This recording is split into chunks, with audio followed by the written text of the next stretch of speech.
To mega times news బులెటిన్లో ముందుగా headlines.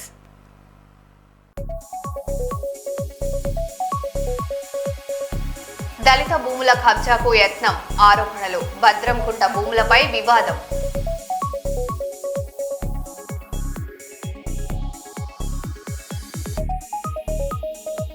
Muharram పండుగ సందర్భంగా పేద ముస్లిం మహిళలకు డాక్టర్ శంకర్ శర్మ చీరల పంపిణీ.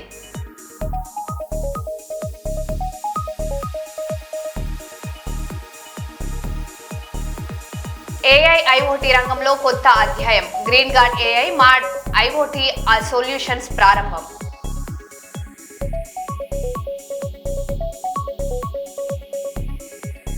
గుంటూరు జిల్లా మంగళగిరి విద్యాభవన్ వద్ద ఉద్రిక్తత, పాఠశాల విద్యాశాఖ కమిషనర్ కార్యాలయాన్ని ముట్టడించిన ఏబీవీపీ.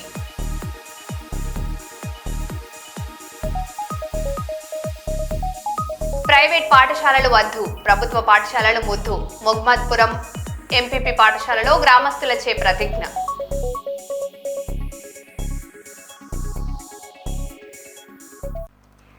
ఇక వివరాల్లోకి వెళ్తే,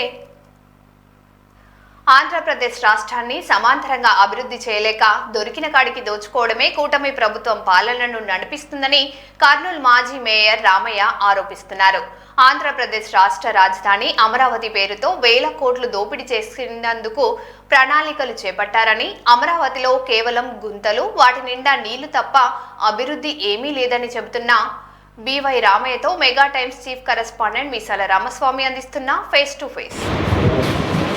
ఆంధ్రప్రదేశ్ రాష్ట్రంలో కూటమి ప్రభుత్వం అధికారంలోకి వచ్చి 2 ఏళ్ళు దాటినప్పటికీ అనేక హామీలు ఇచ్చిన హామీలు నెరవేర్చకపోవడము వైఎస్ఆర్సీపీకి అనుకూలంగా మాట్లాడుతుంది.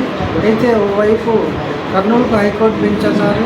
అలాగే అనేక రకాలుగా హామీలు ఇచ్చినప్పటికీ ఆ హామీలు అమలు చేయకపోవడం అనేది విమర్శలకు తావిస్తుంది. మన మధ్యన కర్నూలు మాజీ మేయర్ బివై రామయ్య గారు ఆయనకి తెలుసుకున్నాం. చెప్పండి సార్, కర్నూలులో ఆంధ్రప్రదేశ్ రాష్ట్రంలో కూటమి ప్రభుత్వం అధికారంలోకి వచ్చాక ఎన్నో హామీలు ఇచ్చింది. ఆ హామీలు నెరవేర్చాలని మీరు అనుకుంటున్నారా?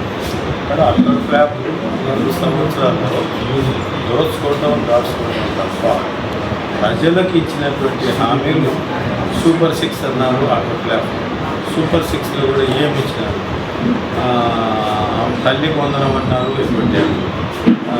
తర్వాత ఫీజు రియంబర్స్మెంట్ ఎగ్గొట్టారు. 18 ఏళ్ళ నిండిన మహిళలకందరికీ నెలకు 1500 అన్నారు, ఎగ్గొట్టారు. బీసీ ఎస్సీ ఎస్టీ మహిళలకు 50 ఏళ్ళలోపే పెన్షన్ ఇస్తామన్నారు, ఎగ్గొట్టారు. ఈ రకంగా అంటే చాలా రకాలుగా వాళ్ళు చెప్పిన వాటిల్లో చాలా ఎగ్గొట్టారు. మొట్టమొదటిది 18 ఏళ్ళ నిండిన మహిళలందరికీ నెలకు 15 మొట్టమొదటిదే అదే కొట్టారు, విగ్రహం పెట్టారు. ఈ రకంగా అంటే ఇంకా దోచుకెళ్ళటంలో ఒకరికొకరు పోటీ పడి మళ్ళీ అవకాశం వస్తుందో రాదన్నట్టుగా ఇసుకలు అయితేమి, మైనింగ్లు అయితేమి, రేషన్ బియ్యం అయితేమి, లిక్కర్ విషయం అయితేమి, ఇట్లా ఎన్ని ఆదాయ మార్గాలు ఉన్నాయో అన్నిటి మీద దోచుకెళ్ళటమే కాకుండా స్థలాలను కబ్జాలు అయితేమి, కొన్ని భూములను ఆక్రమించుకోవడం అయితేమి, ఈ రకమైనటువంటి మార్గాలు దానికి చంద్రబాబు నాయుడు, లోకేష్, కూటమి నాయకులు ఎవరైతే ఉన్నారో వాళ్ళందరూ ప్రోత్సహిస్తున్నారు. అందుకొరకే వాళ్ళ ప్రజలు మళ్ళీ గెలుస్తాం లేదనేది వదిలేసుకున్నారు. ప్రజలకు ఇచ్చిన హామీల గురించి వదిలేసుకున్నారు. వాళ్ళ కేవలం వాళ్ళ మనగడ వాళ్ళు నెక్స్ట్ ఈ 5 ఏళ్ళలో ఎంత సంపాదిస్తాం అనేది ముఖ్యం తప్ప మామూలుగా అయితే అన్ని ప్రాంతాలు సమానంగా అభివృద్ధి చెందాలి. ఇవాళ రాష్ట్రంలో వచ్చే ఆదాయానంతా తీసుకొని పోయి ఆ గుంతలలో పడేస్తున్నాడు కదా, అమరావతి పేరు చెప్పి. నిన్న నేను తిరిగి వచ్చినాను. ఎక్కడ చూసినా ఒక గుంతలు తీసి పెట్టారు, అది చెరువుల సముద్రంలా కనపడుతుంది. ఎక్కడన్నా నదిలో నుంచి పొలాలకు నీళ్ళు వారిస్తారు. ఇక్కడ మన దౌర్భాగ్యం చెప్పినకుండా పొలాల నుంచి నీళ్లు నదిలే కొట్టాల్సి వస్తుంది. కోట్ల రూపాయలు ఖర్చు పెట్టి ఉల్టా పనులు చేయాల్సి వస్తుంది. అది చంద్రబాబు నాయుడు చేసే పరిస్థితి తప్ప వీళ్ళకి ఎక్కడ రాష్ట్రం కావట్లేదు, రాష్ట్రం అభివృద్ధి కావట్లేదు. ఇప్పుడు ఆంధ్రప్రదేశ్ ముఖ్యమంత్రి చంద్రబాబు నాయుడు అమరావతిని రాజధానిగా చట్టబద్ధంగా కల్పించాలని అంటున్నారు. మరి మరోవైపు జగన్మోహన్ రెడ్డి మాదిగన్ పేరుతో అంటున్నారు. మరి మాదిగన్కి ఈ అమరావతికి ఏమి వ్యత్యాసం? ఈ అమరావతి అనేది 1,00,000 మంది జనం కూడా లేని చోట లక్ష మంది జనం కూడా లేని చోట 2,00,00,000 రూపాయలు 2,00,00,000 రూపాయలు ఖర్చు పెట్టడానికి సిద్ధమైన 2,00,00,000 కోట్లు అంటే అది ఓన్లీ ఇన్ఫ్రాస్ట్రక్చర్, రోడ్లు, డ్రైనేజీ, వీటి కొరకే 2,00,00,000 రూపాయలు ఖర్చు పెట్టడానికి సిద్ధపడ్డాడు. అంటే ఒక లేని నగరాన్ని సృష్టించాలని, కొత్త నగరంగా సృష్టించాలి. ఎవరినో ఇప్పుడు కర్నూలు ఉందండి, కర్నూలు ఉంటే నువ్వు కర్నూలులో ఉన్నవాడు ఇక్కడ పని చేస్తాడు తప్ప, నువ్వు ఏడో నందికొట్కూరు నుంచి వచ్చినాడు ఈడ పని చేస్తాడు, సాయంకాలం నందికొట్కూరు చేరుకుంటాడు. ఈడ ఎందుకుంటాడు? ఆయన అట్ట కాదు, అక్కడే అన్నట్టుగా ఒక నగరాన్ని సృష్టించాలనుకుంటున్నాడు. అక్కడ సృష్టించడానికి పనికొచ్చేది కాదు, పనికొచ్చే పరిస్థితి వాతావరణాలు కూడా అక్కడ లేవు. కాబట్టి మామూలుగా ఏంటంటే ఆల్రెడీగా ఎస్టాబ్లిష్ అయిన నగరాలు ఇవన్నీ, ఏది గుంటూరు, విజయవాడ, మచిలీపట్నం, తెనాలి, ఇవన్నీ కలుపుకుంటే ఎస్టాబ్లిష్. పోర్టు, సముద్రం పోర్టు కనెక్టివిటీ ఉంది, ఇంటర్నేషనల్ ఎయిర్పోర్ట్ కనెక్టివిటీ ఉంది, మంచి బస్ స్టాండ్లు ఉన్నాయి, రైల్వే కనెక్టివిటీ ఉంది, అన్నిటికీ ఆల్రెడీ కనెక్టివిటీ ఉంది. ఈయన అన్నిటిని ఇప్పుడు నిర్మించాలంటాడు. ఏది ఎయిర్పోర్ట్ నిర్మించాలి కొత్తది, ఇంకేమన్నా సముద్రాన్ని కూడా అడిగి తీసుకొచ్చి పోర్టు కూడా అమరావతిలో పెడతాంటాడేమో తెలియదు. రైల్వే లైన్ కొత్త వేయాలా, బస్ స్టాండ్ కొత్తగా కట్టాలా, ఇన్ని రకాలుగా చేయాలి. మామూలుగా పేరు విన్నాయి, ఇవన్నీ ఆల్రెడీగా ఉన్నాయి. అడ్మినిస్ట్రేషన్ బిల్డింగ్స్ ఏదైతే సెక్రటరీ కావాలనుకుంటాం, అసెంబ్లీ కావాలనుకుంటాం, లేదంటే స్టేట్ హెడ్ ఆఫీసులు కొన్ని కావాలనుకుంటాం, వాటిని ఈ 2,00,00,000 కోట్లు, 3,00,000 కోట్లు ఈ గుత్తలలో పడేసే బదులు అక్కడ ఒక 10%తో, ఒక 20,000 కోట్లతో బ్రహ్మాండమైనటువంటి రాజధాని మనం నిర్మించుకోవచ్చు. రెడీమేడ్ రాజధాని అనేది జగన్ గారు సూచించినటువంటి సూచన. దానికి చాలామంది ఆమోదం, చాలామంది మేధావులు కూడా ఇది మంచి ఆలోచన అని చెప్తున్నటువంటి పరిస్థితి. వీళ్ళు మూర్ఖత్వంతో, కూటమి ప్రభుత్వం మూర్ఖత్వంతో డబ్బులన్నీ అడగడానికి సిద్ధపడండి. అది ఎందుకు చేస్తున్నారంటే వాళ్ళ కమిషన్ల కొరకు వాళ్ళ ఆదాయం చేస్తున్నారు. ఇది మాజీ మేయర్ బివై రామయ్య గారు చెప్తున్న విషయాలు. మరి అమరావతి కొత్త రాజధానిగా నిర్మాణం చేపట్టేందుకు గుంతలు తవ్వారు. గుంతలు పుచ్చడానికే నిధులు ఖర్చు అవుతున్నాయి తప్ప అక్కడ ఎలాంటి నిర్మాణాలు కావడం లేదని, అలాగే వర్షపు నీరంతా నిండిపోయి సముద్రంలా కనపడుతుందే తప్ప అక్కడ ఎలాంటి అభివృద్ధి లేదని చెప్పేసి కర్నూలు మాజీ మేయర్ బివై రామయ్య చెప్తున్నారు. Ramaswamy, Mega Times, Kurnool. Kurnool high court బెంచ్ను త్వరగా ప్రకటించి ఏర్పాటు చేయాలని కర్నూలు జిల్లా న్యాయవాదుల సంఘం డిమాండ్ చేసింది.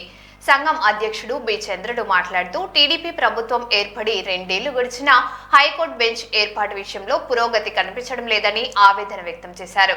రాయలసీమ ప్రజలు, న్యాయవాదులు ఎదుర్కొంటున్న ఇబ్బందులను దృష్టిలో ఉంచుకొని ముఖ్యమంత్రి నారా చంద్రబాబు నాయుడు తక్షణమే చర్యలు తీసుకోవాలని కోరారు. ఈ మేరకు జిల్లా న్యాయవాదుల సంఘం కార్యాలయంలో నిరసన కార్యక్రమం నిర్వహించారు. కర్నూలు హైకోర్టు బెంచ్ ఏర్పాటు చేయడంలో ప్రభుత్వ నిర్లక్ష్య వైఖరి రక్షించాలి. కర్నూలు హైకోర్టు బెంచ్ ఏర్పాటు చేయడంలో ప్రభుత్వ నిర్లక్ష్య వైఖరి రక్షించాలి. కర్నూలు హైకోర్టు బెంచ్ ఏర్పాటు చేయడంలో ప్రభుత్వ నిర్లక్ష్య వైఖరి రక్షించాలి. కర్నూలు హైకోర్టు బెంచ్ ఏర్పాటు చేయడంలో ప్రభుత్వ నిర్లక్ష్య వైఖరి రక్షించాలి. న్యాయవాదుల ఐక్య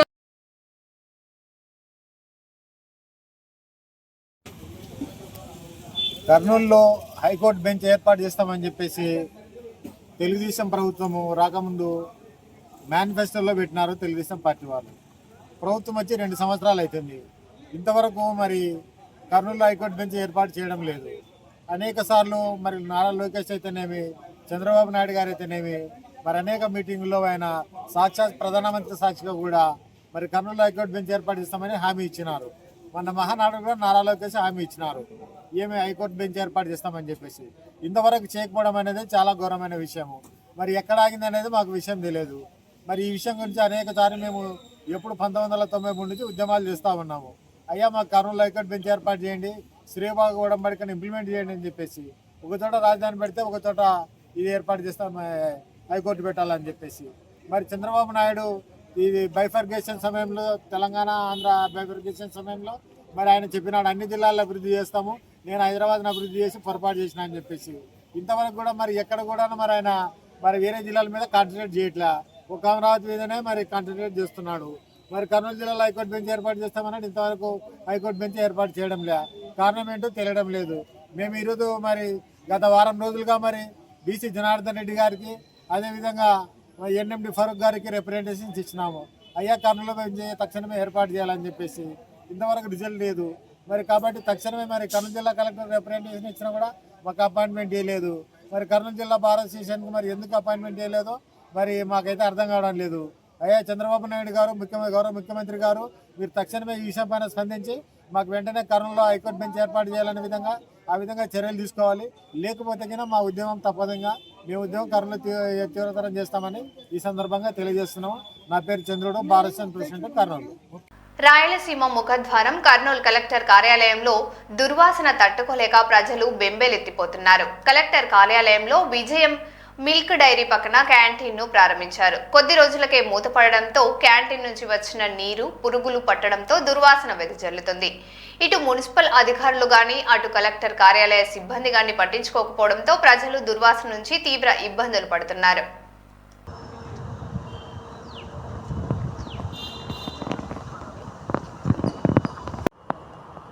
మన పేపర్లో వేశారు దేంట్లో ఏ దాంట్లో వచ్చిందో తెలియదు కానీ వచ్చిందని కూడా చెప్పినారు పేపర్లో పడేసారు.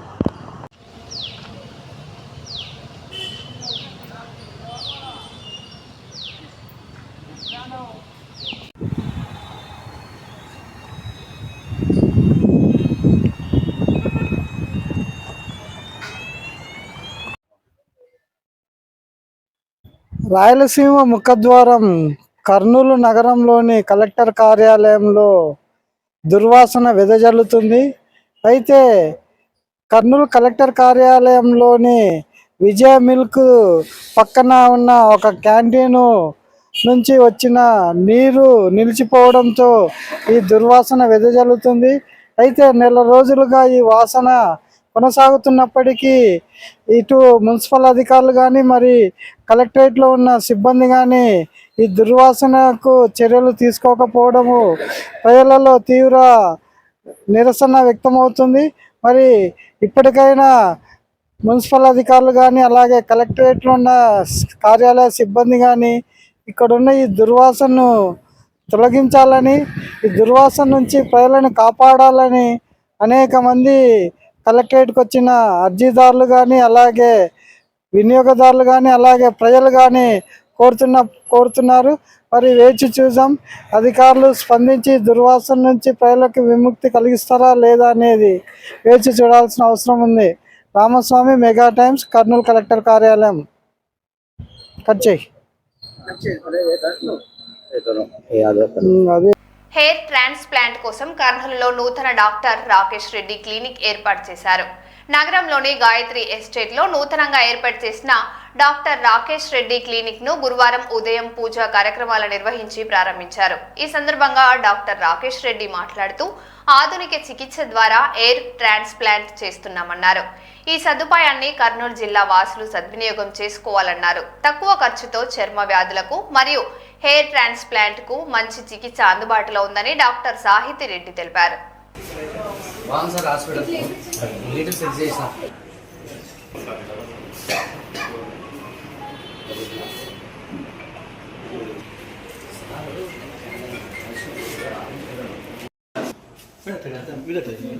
ఇక్కడ డిఫరెంట్ డర్మటాలజీ ప్రొసీజర్స్ అన్ని చేస్తాము. లైక్ కెమికల్ పీల్, పిఆర్పి, ఇలా విటిలిగో సర్జరీ, కీలాయిడ్, ఇయర్లో రిపేర్, కీలాయిడ్ సర్జరీస్ అవన్నీ చేస్తాము.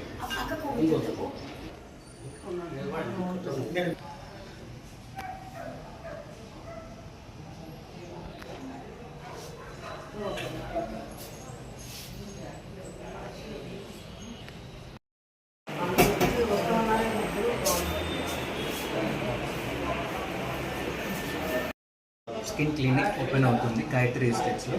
మేము ఇక్కడ క్లినికల్ డెర్మటాలజీతో పాటు hair transplantation, cosmetology, skin related issues అన్ని ట్రీట్ చేస్తాము. దయచేసి అందరూ విజిట్ చేయండి. మీ అందుబాటు ధరలోనే మీకు మంచి ట్రీట్మెంట్ దొరుకుతుంది. పేషెంట్స్కి మంచి కేర్ అండ్ మంచి కేర్ ఉంటుందనేసి మేము ఈ క్లినిక్ అనేది ఓపెన్ చేస్తున్నాము. ఇక్కడ నేను వచ్చేసి డాక్టర్ రాకేష్. నేను cosmetologist, clinical dermatologist and dermato surgeon along with the hair transplantation surgeon కూడా. టైమింగ్స్ వచ్చేసి మార్నింగ్ 9 నుంచి మధ్యాహ్నం 3 వరకు ఉంటుంది అండ్ ఈవినింగ్ మళ్ళీ 5 నుంచి 8 వరకు ఉంటుంది. ఓకే, డాక్టర్స్ ఎంతమంది available? Okay sir. Rakesh Reddy అనే ఈ క్లినిక్ గాయత్రి ఎస్టేట్స్లో ఉంది. హెయిర్ ట్రాన్స్ప్లాంటేషన్ కొరకు, ఇంకా లేజర్స్ కొరకు, ఇంకా మీ క్లినికల్ డెర్మటాలజీ ఏ సమస్యలు ఉన్నా ఈ క్లినిక్కి విజిట్ చేయండి. అండ్ డాక్టర్ సాహితీ రెడ్డి, నేను డెర్మటాలజిస్ట్ని, హైదరాబాద్. రాకేష్ న్యాయవాది మోహన్ కృష్ణ నాయుడు పుట్టినరోజు వేడుకలను ఘనంగా జరిపారు. కర్నూలు నగరంలోని BSA కళ్యాణ మండపంలో న్యాయవాదే మోహన్ కృష్ణ నాయుడు పుట్టినరోజు వేడుకలలో భాగంగా మెగా రక్తదాన శిబిరం జరిపారు. విశేష స్పందన లభించింది.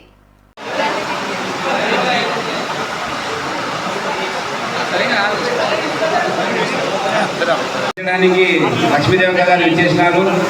శుభాకాంక్షలు. కొడుకు సరే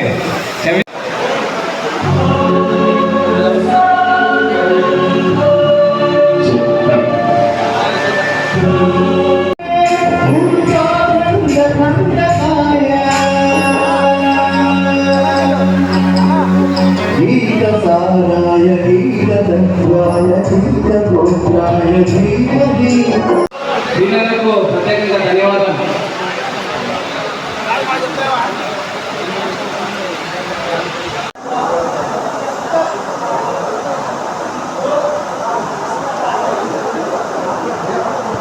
అన్నపేరు సీను, బెస్టర్ సీను అంటారు, ఇండియన్ గ్యాస్ ఏజెన్సీ అనుకుంటా.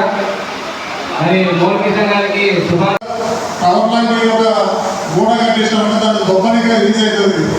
మేము అట్లా కాదు, రౌండ్స్గా ఒక్కొక్క ఇంటిగా పేర్చుకుంటున్న ఈ సామ్రాజ్యాన్ని, ఈ టీంని కూర్చోవడం అంత సామాన్యమైన విషయం కాదు. మమ్మల్ని ఎవరికి డిమోటివేట్ చేయలేవు ఖచ్చితంగా. ఎందుకంటే నేను ప్రతి ఒక్కరి నుంచి ఒకటి నేర్చుకుంటాను. నా పక్కన మాధవుడు 2011 నుంచి నాకు పరిచయం. మరి మాకు రాజేశ్వరంలో ఉన్నాడు, ఎన్నో ఏళ్ళ నుంచి పరిచయం. హిందూత్వ సంస్థ నుంచి మాకు వీళ్ళంతా పరిచయం. నాకు ఏమన్నా ధర్మం వల్ల వైకల్యం కలిగితే అన్న వాళ్ళ గైడెన్స్ ఇస్తున్నాను. నేను చక్కగా వాళ్ళు మన ఏమని కూడా మరి దిద్దుకునే ప్రయత్నం చేయలేదు. నెలకి, సంవత్సరానికి, హాఫ్లీ, క్వార్టర్లీ, ఇయర్లీ గ్రోత్ ఖచ్చితంగా ఉంటుంది. ఈ ప్రస్థానానికి ఎవరు అభ్యర్థించే ఆస్కారమే లేదు. వచ్చిన తక్కువ నిలబడతాం, నిలబడి చూపిస్తాం, కాపాడుకుంటాం. ప్రతి ఒక్కరిని కాపాడుతూనే దిగుతాం, ప్రతి ఒక్కరిని అర్థం చేసుకుంటాం. మరి కలిసి వచ్చిన వాళ్ళని ఖచ్చితంగా అర్థం చేసుకొని అందరితో కలిసి ముందుకు పోయి రాబోయే రోజుల్లో మేము సాధించబోయే ఒక అతిపెద్ద విజయం ఏదైతే ఉందో అది ఇక్కడ వేదిక మీద ఈ ప్రైవేట్ వేదిక మీద నేను చెప్పే అవసరం నాకు లేదు. కానీ అతి పెద్ద విప్లవాత్మకమైన ఒక విజయం ఈ ఊళ్ళో మీరు చూడబోతున్నారు. మీ కళ్ళలో పెరిగిన చనిపోయింది, మీ కళ్ళలో పెరిగిన మోహకృష్ణ సాధించబోతున్నారు. అందరి సహకారంతో సాధించబోతున్నారు. సాధించిన రోజు ఇంతకు 100 రెట్లు సమానమైన జనాభా కలిసి వస్తారు. వచ్చిన రోజు మనం ఆ వేడుకల్ని ఎంత ఘనంగా నిర్వహించుకుంటామంటే అంత ఘనంగా నిర్వహించుకుంటాం. ఖచ్చితంగా సాధించే తీర్థం, సాధించే తీర్థంలోనే ప్రసక్తే లేదు, ఎనర్జీ కోల్పోయే ప్రసక్తే లేదు. నా ఫ్రెండ్స్, నా స్కూల్ ఫ్రెండ్స్ కూడా ఉన్నారు. నా ఇంటికి అవసరం నేను చదువుకుంటూ స్కూల్ ఫ్రెండ్స్. మొహర్రం పండగ సందర్భంగా నగరంలోని గాయత్రి ఎస్టేట్లో ఉన్న జై గురుదత్త పాలిక్లినిక్లో పేద ముస్లిం మహిళలకు చీరలు పంపిణీ చేశారు. ఈ కార్యక్రమంలో డాక్టర్ శంకర్ శర్మ మాట్లాడుతూ కుల మతాలకు అతీతంగా అందరూ కలిసి పండుగలు జరుపుకోవాలని పిలుపునిచ్చారు. భిన్న మతాలు, సంస్కృతులు ఉన్నప్పటికీ భారతదేశం ఐక్యతగా ప్రతీక నిలుస్తుందన్నారు. భవిష్యత్తులోనూ మరిన్ని సేవా కార్యక్రమాలు చేపడతామని తెలిపారు.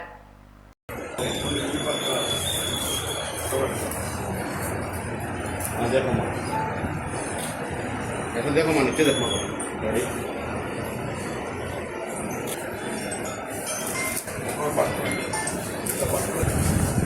इसको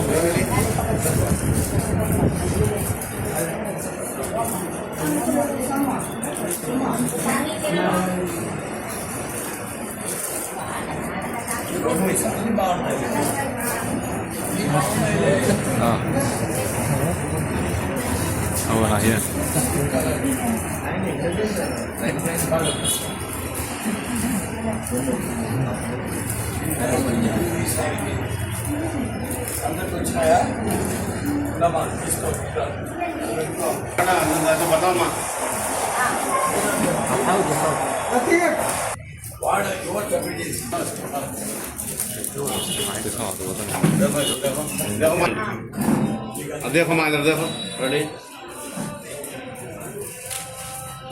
अच्छा रेडी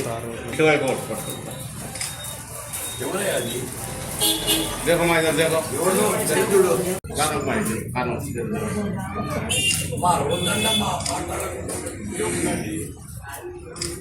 ప్రపంచమే తలకిందలైతుందా మాట్లాడకుంటే. ఓకే రేపు ముస్లింల పవిత్రమైన పండగ మొహరం సందర్భంగా నిరుపేద ముస్లిం మహిళలకు స్థానిక గాయత్రి ఎస్టేట్లో మా క్లినిక్లో చీరల పంపిణీ కార్యక్రమం చేస్తూ హిందువులు ముస్లింలు ఐక్యతా భావంతో వెలగాలని కోరుకుంటూ వృత్తాపత్తిగా ఈ కార్యక్రమం చేయడం జరిగింది. ముఖ్యంగా భిన్న కులాలు, భిన్న మతాలు, భిన్న భాషలు, భిన్న తెగలు ఉన్న ఈ దేశం Kashmir to Kanyakumari unity in diversity అంటారు. అంటే భిన్నత్వంలో ఏకత్వము సాధించగలిగిందే ఈ దేశము అని చెప్పి ముక్కున వేలేసుకుంటున్నారు ప్రపంచంలో ఉండే 191 దేశాల వాళ్ళు. ఈ దేశం ఎలా మనుగడ సాధిస్తున్నది, ఇంత వైవిధ్యం ఉండే దేశం. దానికంతా కారణం ఏమంటే మన భారతీయులలో ఉండే ఆ ప్రేమతత్వం, ఆ లవ్ అండ్ అఫెక్షన్, ఒకరంటే ఒకరి అడ్జస్టబిలిటీ, యాక్సెప్టబిలిటీ, ఫ్లెక్సిబిలిటీ, ఇట్లాంటివన్నీ. అంటే ఫ్రెండ్షిప్ అండ్ అమిటీ, అంటే ఆ స్నేహభావము, ఆ ప్రేమ భావము, ఒకరికొకరు సహాయం చేసుకోవడము, ఇట్లాంటి వాతావరణము మన దేశంలో ఉండడం వలన మనం ఈ రకంగా ఉండగలుగుతున్నాము. ముఖ్యంగా హిందూ ముస్లింల ఐక్యత అనేది దేశ సమగ్రతకు చాలా చాలా అవసరము. సార్వభౌమత్వానికి, దేశ ఏకాగ్రతకు, దేశ భద్రతకు అవసరం. కాబట్టి నేను పదే చెప్తూ ఉంటాను, హిందువులు ముస్లింలు ఐక్యతగా ఒక తల్లి పిల్లల వలె ఉంటూ స్నేహభావంతో పండగలు కూడా కలిసి జరుపుకోవాలి అని, ఒకరి పట్ల ఒకరికి ఎటువంటి ద్వేషభావం ఉండకూడదు అని కోరుకుంటూ ఈ కార్యక్రమం చేపట్టడం జరిగింది. వీళ్ళంతా చాలా నిరుపేదలు, వీళ్ళ జీవితాల్లో వెలుగులు నింపాలని నేను కోరుకుంటున్నాను. అదేవిధంగా రేపు ఫంక్షన్ కూడా, వాళ్ళు పండగ కూడా చాలా హ్యాపీగా చేసుకోవాలి అని ఉడతాభక్తిగా ఈ సహాయం చేయడం జరిగింది. Thank you. నంద్యాల జిల్లా బనగానపల్లెలో మొహర్రం వేడుకలు భక్తి శ్రద్ధలతో ఘనంగా జరుపుకున్నారు. ఈ వేడుకల్లో మాజీ ఎమ్మెల్యే కాటసాని రామరెడ్డి పాల్గొన్నారు.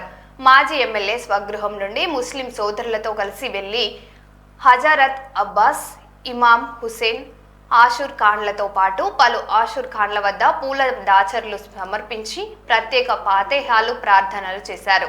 ఈ సందర్భంగా మాజీ ఎమ్మెల్యే మాట్లాడుతూ మొహర్రం కుల మతాలకు అతీతంగా అందరూ కలిసి జరుపుకుంటామని కాటసాని పేర్కొన్నారు. ఉమ్మడి తెలుగు రాష్ట్రాల్లో హైదరాబాద్ తర్వాత బనగానపల్లిలో మొహర్రం అత్యంత ప్రాధాన్యత ఉందని ఆయన కొనియాడారు.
మరో బులెటిన్లో మళ్ళీ కలుద్దాం. Stay tune.